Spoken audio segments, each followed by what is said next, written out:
malam hari ini, yaitu mempererat hubungan dengan Allah melalui i'tikaf. Bapak dan Ibu, i'tikaf adalah merupakan rangkaian ibadah di bulan Ramadan.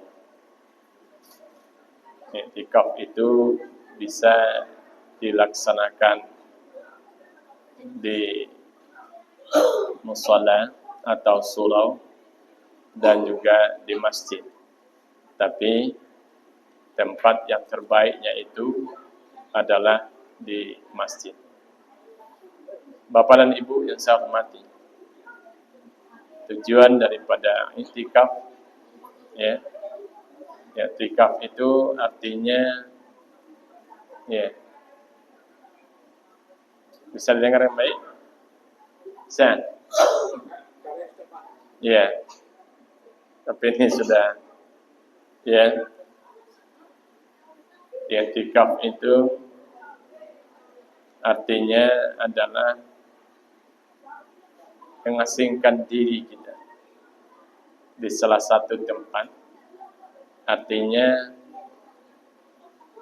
kita melakukan muhasabah diri di tempat-tempat yang suci, di antaranya adalah di masjid atau surau dan musala. Itu boleh Bapak dan Ibu. Bapak dan Ibu yang saya hormati, tujuan daripada i'tikaf itu adalah untuk membersihkan diri kita dari perbuatan dosa. Dan juga i'tikaf itu dalam Al-Quran dikatakan oleh Allah pada surah Al-Baqarah ayat 187. Allah katakan, ya, summa atimmus siyama ilal lail wa la tubashshiruhunna wa antum aakifun fil masajid. Ya. Kemudian sempurnakanlah puasamu sampai datangnya malam. Tetapi jangan kamu campur mereka ketika kamu beriktikaf di dalam masjid. Nah, jadi anjuran secara syar'i i'tikaf ini dilaksanakan memang dalam keadaan bersih dan suci. Jadi kita Bapak dan Ibu ketika i'tikaf kita harus dalam keadaan berwudu, Pak. Kita harus dalam keadaan berwudu. Coba kita renungkan diri kita ini. Sudah berapa banyak dosa yang kita lakukan Bapak dan Ibu.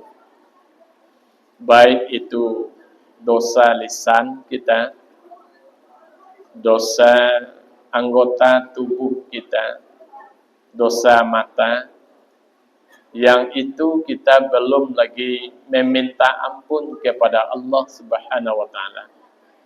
Dosa meninggalkan salat, ya nah. Kan kadang-kadang salat kocok ditinggal. Kalau lah sibuk kerja Pak, banyak kegiatan, yang sering korban itu adalah salat. Nah, tapi saya yakin bagi Bapak dan Ibu yang sudah usianya di atas 40 tahun, itu sudah usia matang, dia sangat takut meninggalkan sholatnya. Ya, dia sangat takut meninggalkan sholatnya. Sesibuk apapun aktivitas, kegiatan yang dilaksanakan, maka sholat itu menjadi prioritas yang pertama dari kehidupan. Menjadi prioritas yang utama dalam hidup kita. Bapak dan Ibu saya hormati, Maka perbuatan dosa yang pernah kita lakukan dengan cara bertaubat kepada Allah. I'tikaf ini merupakan rangkaian dalam ibadah Ramadan, sehingga Allah katakan dalam sebuah Rasulullah mengatakan, man qama ramadana imanan wa ihtisaban ghufirallahu ma taqaddama min zambi. Barang siapa yang mendirikan malam, ya, malam Ramadan dalam bentuk melaksanakan sholat tarawih, witir, kemudian i'tikaf di masjid, memperbanyak baca Al-Quran, berzikir kepada Allah Subhanahu wa Ta'ala. Kemudian ketika kita i'tikaf di tengah malam, mungkin memperbanyak amalan-amalan sunnah, salat-salat sunat mutlak yang kita kerjakan, Pak, ya, salat sunat taubat contohnya dikerjakan 2 rakaat, dan masih banyak salat-salat sunat mutlak di malam hari yang harus kita laksanakan, termasuk juga salat tahajud di tengah malam. Bapak dan Ibu yang saya hormati, kenapa 10 malam terakhir itu kita dianjurkan untuk lebih memperkuat ibadah kita kepada Allah? Bahkan Rasulullah mengatakan beliau memperkencang ikat pinggang beliau di 10 malam terakhir, Pak. Ya, di 10 malam terakhir beliau lebih banyak di masjid, ya, i'tikaf di masjid, sehingga Bapak dan Ibu, hubungan kita dengan Allah dengan cara i'tikaf salah satunya semakin erat, karena kita i'tikaf itu sudah bisa kita mengendalikan nafsu kita, mengendalikan diri kita dari segala bentuk yang tidak diridhoi Allah Subhanahu wa Ta'ala. Bapak dan Ibu yang saya hormati, manusia ini diberikan nafsu oleh Allah, ya. Kalaulah manusia tidak memiliki nafsu, itu bukan manusia lagi, Pak. Ya, malaikat itu. Malaikat tidak dikasih nafsu oleh Allah. Manusia sempurna diciptakan oleh Allah. Ada nafsu, ya, ada keinginan, ya, keinginan melanjutkan keturunan, keinginan ingin memiliki sesuatu, ya, keinginan apa yang diinginkan oleh nafsu tadi. Namun ketika manusia tadi memperturutkan hawa nafsunya, nah ini yang sangat berbahaya, ya kan? Allah peringatkan dalam Al-Quran, inna nafsa lamaratun bisu. Nafsu itu menyuruh manusia untuk berbuat jahat, ya, illa ma rahima rabbi, kecuali nafsu yang sudah dirahmati oleh Allah Subhanahu wa Ta'ala. Cuma Bapak dan Ibu, kalau manusia dikendalikan oleh hawa nafsunya, manusia itu akan tersesat dalam kehidupannya. Tapi kalau manusia tadi dia yang mengendalikan hawa nafsunya, maka dia akan berada terus di jalan kebenaran. Karena begini, kalau nafsu itu dihilangkan tidak bisa, Pak. Kita buat masajiko dekan ada nafsu tadi, semangat bekerja, ya kan? Dia bisa dihilangkan, tapi dia harus dikendalikan. Kalau dikendalikan, kau contoh terbangun masjid, bisa tabir rumah. Tapi kalau tidak terkendalikan, Pak, pitih nampaknya tadi itu tidak terarah lagi sekolah.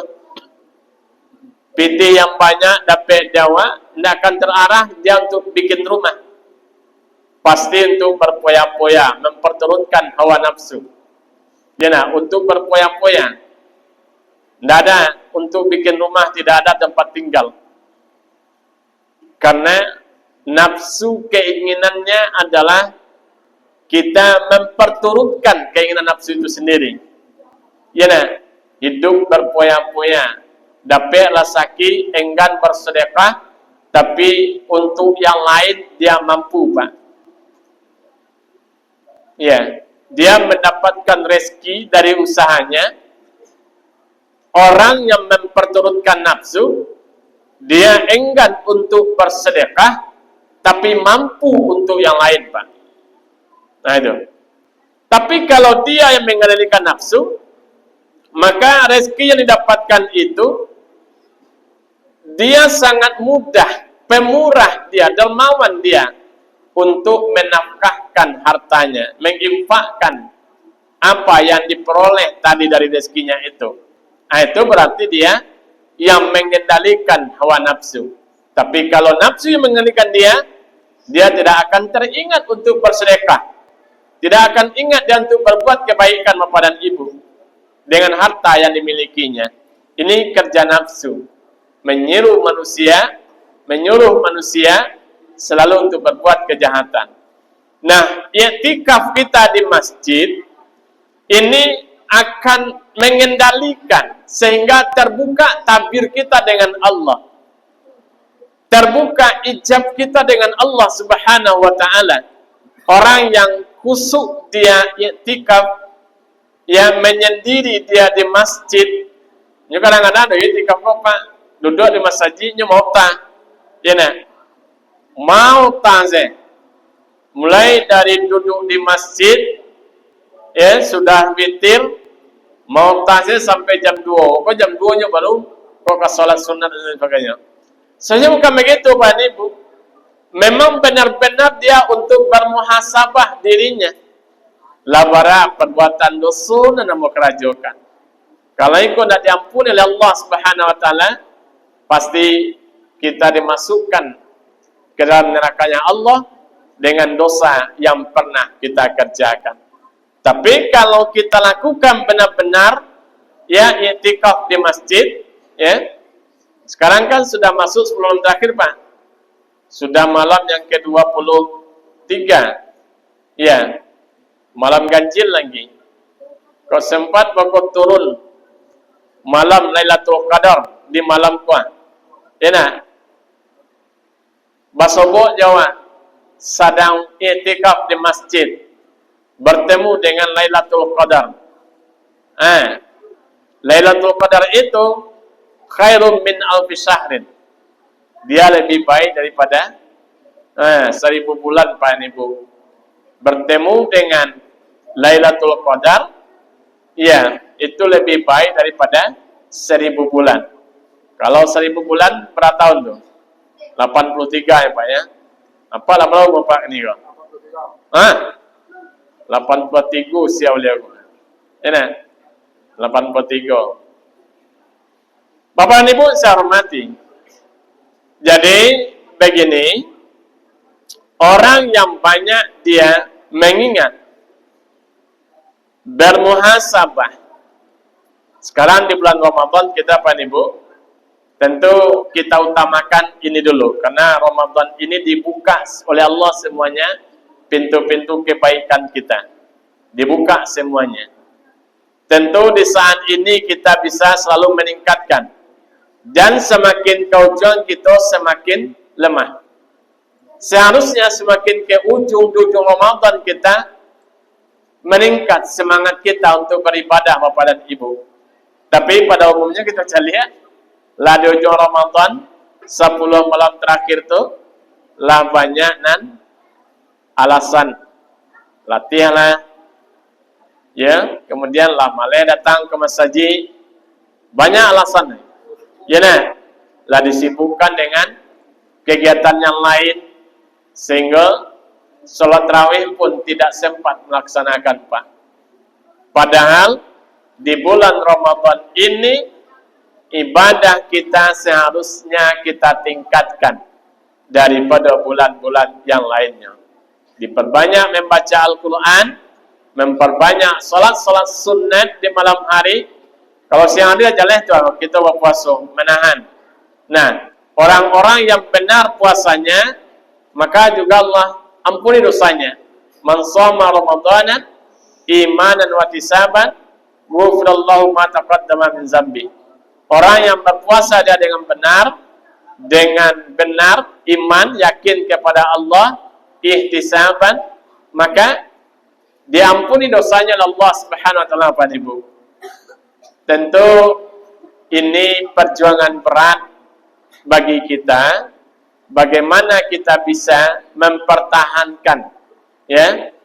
Terus nanti di akhir Ramadan baru kita mendapatkan sebuah kemenangan, hasil daripada perjuangan kita sebulan penuh. Pada Ibu, baru berhak wapai merayakan hari raya kemenangan Idul Fitri. Itu Bapak dan Ibu. Kadang-kadang puasa aja umpang, ibadah lain tak kerajokan, berarti kita belum menang, kalah kita. Ya nah. Nah, jadi Bapak dan Ibu istiqomah terus untuk melaksanakan ibadah sampai akhir Ramadan. Mudah-mudahan kemenangan ada bersama kita, dan apa janjikan Allah Subhanahu wa taala pada kita, mendapatkan tempat yang terbaik, yaitu la'allakum tattaqun, ya, ketakwaan selalu itu akan bisa kita raih, ya, dengan bersungguh-sungguh kita. Jangan nanti di akhir Ramadan kita sudah, ya, dilengahkan, disibukkan dengan kegiatan yang lain.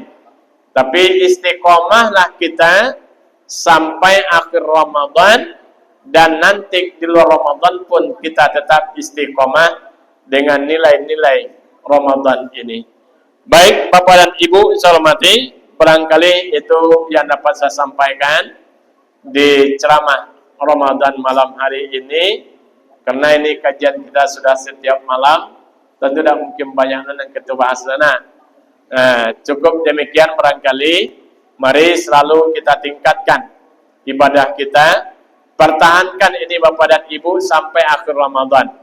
Kemudian persoalan zakat fitrah, ya, zakat fitrah ini dibayarkan sebelum, ya, terakhirnya itu adalah sebelum khatib naik mimbar pada 1 Syawal. Itu terakhirnya Pak Ibu. Kemudian ingat, ya, zakat fitrah itu diberikan kepada orang yang berhak menerimanya, dan diutamakan adalah fakir dan miskin, ya. Karena tujuan zakat fitrah itu untuk menggembirakan orang-orang fakir dan miskin di hari raya tersebut, sehingga tidak ada dari raya itu yang bersedih lagi. Dia sudah punya makanan, dia sudah mampu membeli pakaian anak-anaknya, sehingga tidak ada yang bersedih lagi.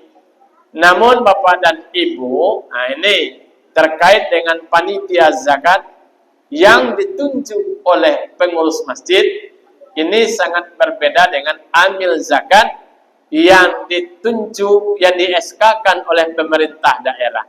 Apa bedanya?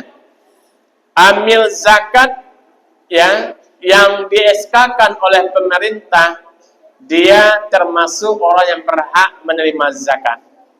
Tapi kalau panitia zakat di masjid, dia menerima zakat untuk didiskusikan, dibagikan kepada orang yang berhak menerimanya. Jadi Bapak dan Ibu, adakah hak panitia zakat di sana? Kalau panitia zakatnya itu orang yang tidak mampu atau tidak mencukupi kebutuhan hidupnya, maka dia mendapatkan hak di sana. Kalau panitia zakatnya mampu, orang kaya, lalu dia ditunjuk oleh pengurus sebagai panitia zakat di masjid, maka dia secara lillahi ta'ala, ya, dianggap itu sebagai ibadah, ladang ibadah baginya, membantu membagikan zakat fitrah kepada orang-orang yang berhak menerimanya. Dan kemudian sering juga terjadi nih Bapak Ibu, sekiranya di masjid itu panitia zakatnya adalah orang yang mampu. Ternyata Bapak Ibu pagi subuh di saat takbiran di saat subuh 1 Syawal baru membayarkan zakat fitrah kepada panitia zakat. Panitia zakat itu belum memberikan kepada orang berhak menerimanya, maka zakat kita belum sampai. Dianggap nanti kalau diberikan setelah khatib turun dari mimbar, dianggap itu sebagai sedekah biasa. Makanya hati-hati nanti, kalau memang panitia zakat itu dia orang miskin, berarti ada haknya di sana sebagai fakir atau miskin. Nah, sekarang dudukkan masalah itu lupa Ibu. Ambil zakat awakku ba'anyo. Di kategori miskin dia, fakir, atau dia orang mampu. Kalau orang mampu dia tidak berhak menerima zakat, tapi dia menerima zakat itu untuk membantu mendistribusikan kepada orang-orang yang berhak menerimanya. Jadi berarti dia kerja amal, mencari amal, memperbanyak pahala. Tapi kalau memang di masjid itu ditunjuk orang yang tidak mampu, maka dia mendapatkan sebagian daripada zakat yang dikumpulkannya, Pak. Nah, barangkali itu. Kemudian yang terakhirnya, masalah apa lagi? Orang tua yang tidak mampu dia berpuasa. Apa namanya? Nah, bayar fidyah. Fidyah itu fidyatun ta'am miskin. Fidyah itu diberikan kepada orang miskin. Memberi makan orang miskin. Nah, itu maksudnya, ya. Memberi makan orang miskin. Ya, kalau diuangkan di Padang berapa? 40 ya, 45. 40 di Padang. Sekali makan tuh, artinya sehari itu. Kan sekarang sehari 40.000. Jadi kalau ada orang tua kita yang tidak mampu berpuasa karena sudah tua, sakit, ya, dia diwajibkan membayar fidyah, dan fidyah itu diberikan untuk memberi makan orang miskin, ya, ta'amu miskin, memberi makan orang-orang miskin. Tapi kebanyakan awak kini kok sudah diuangkan saja. Maka sepakat Basnas mengeluarkan surat edarannya untuk Kota Padang berapa? 40.000 satu hari. Berarti kalau 10 hari nak puasa nak talak di beliau tu dah sampai ratus ribu kita berikan kepada orang miskin. Boleh dibagi-bagi Ustaz, silakan. Ya, silakan. Kalau ada sekiranya 2 atau 3 orang miskin di sekeliling kita, bagilah itu. Ya. Dan bismillah sudah puasa dibayar. Ya nah. Aja. Nah.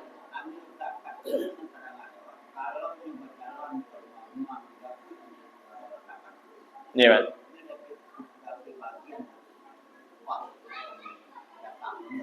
Ya. Ya. Iya. Jadi tadi kita berbicara ada 2. Pertama, amil zakat itu jelas di-SK-kan oleh pemerintah, Pak. Ya, amil zakat. Ya. Kalau di masjid itu dia panitia. Panitia pendistribusian zakat. Ya.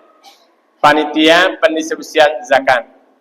Nah, kalau sekiranya dijemput atau tidak dijemputnya zakat orang, kalau panitia zakat, tetap saja dia orang miskin, maka ada bagiannya di sana, Pak. Tapi kalau amil zakat yang ditunjuk oleh pemerintah, di-SK oleh pemerintah, maka itu ada, dia termasuk dalam asnaf yang 8 tadi. Dalam Quran surah At-Taubah ayat 60, Pak. Ya. Oh, panitia zakat, Pak, ya.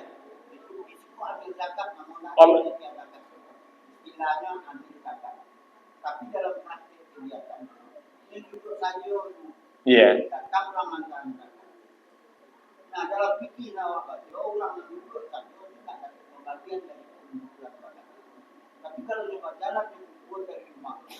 Iya. Dari usaha tadi Pak ya. Iya. Baik Bapak dan Ibu, di begini kita memahami dari satu fikih ya, yaitu terkait dengan amil zakat. Amil itu dan panitia zakat yang ditunjuk, tapi pengurus masjid sudah menamakan dia itu sebagai amil zakat ya Pak ya. Ya, amil zakat. Ya. Tapi yang SK-nya siapa Pak? Masjid.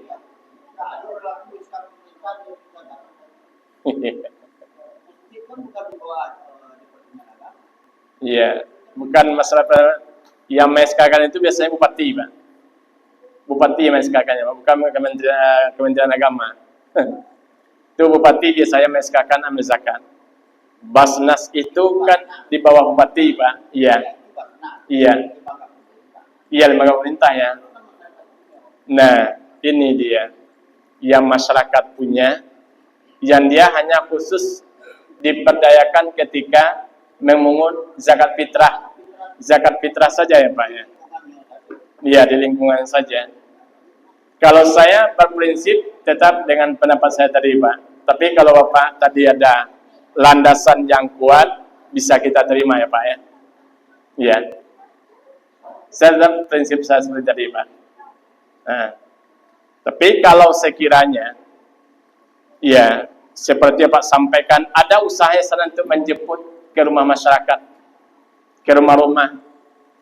Amil zakat kan itu juga kerjanya ya Pak ya. Amil zakat yang ditunjuk oleh pemerintah itu kan juga dia tidak hanya menunggu, dia juga menjemput khuz min wa amwalihim. Ya. Ambil tuh zakat japwi yang tujuannya untuk membersihkan dirinya. Ya. Sekarang persoalannya itu saja Pak. Ya, kalau kita sebut SK, kita masjid tidak di SK-kan. Yang SK itu langsung pengurus masjid. Ya. Nah, tapi kalau saya tetap berpendapat dengan pendapat saya tadi, Pak. Ya. Nah, demikian barangkali. Ya. Sama.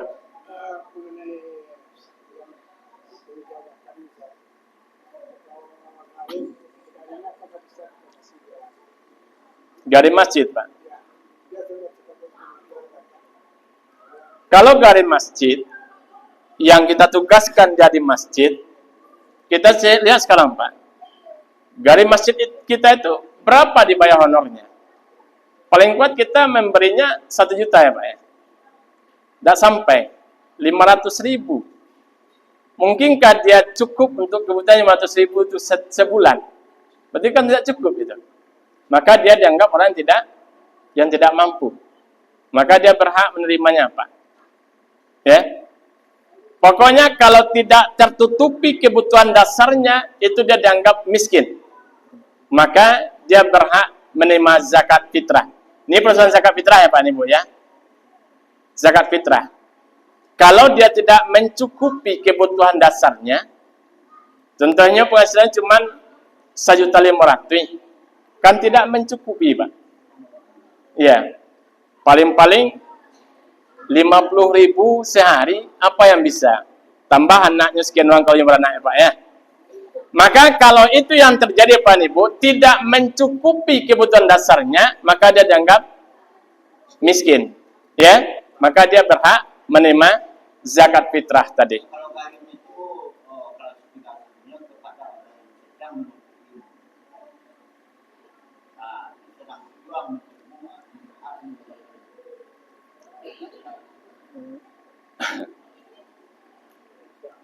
Jadi begini Pak, kita mendudukkan ini Pak, kita sungguhnya. Bapak? Itu di dalam Quran surah At-Taubah ayat 60, innama shadaqati lil fuqara'i wal masakin, ada 8 asnaf di sana. Termasuk al-gharimi. Al-gharimi itu artinya orang yang berhutang.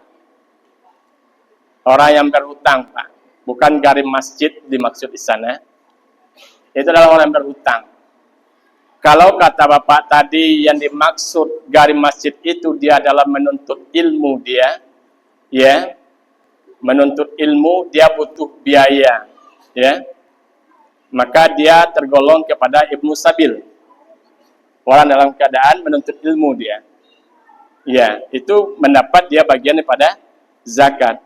Tapi kalau dia juga tidak mampu, Pak, dengan tinggal di masjid dibayar honorer sekian, kan juga tergolong dia orang yang tidak mampu, miskin dia, Pak Ibu. Nah, nanti dia dapatkan. Kalau dari Ibnu Sabilnya dan menuntut ilmu, ya, menuntut ilmu dia dalam pendidikannya dia butuh biaya, maka dia dapat juga. Jadi maka untuk ini, Pak Ibu, untuk zakat fitrah ini silakan diberikan kepada amil zakat kalau itu namanya di masjid amil zakat. Tapi kalau saya tetap itu namanya panitia zakat di masjid, panitia zakat fitrah namanya. Ya, tapi cepat itu didistribusikan kepada orang yang berhak menerimanya, ya, kepada yang berhak menerimanya. Kalau sekiranya hari Jumat atau hari Sabtu itu 1 Syawal, maka sebelum 1 Syawal itu sudah disampaikan kepada orang yang berhak menerimanya. Nah, barangkali itu Pak Ibu, ya. Cukup sekian. Assalamualaikum warahmatullahi wabarakatuh.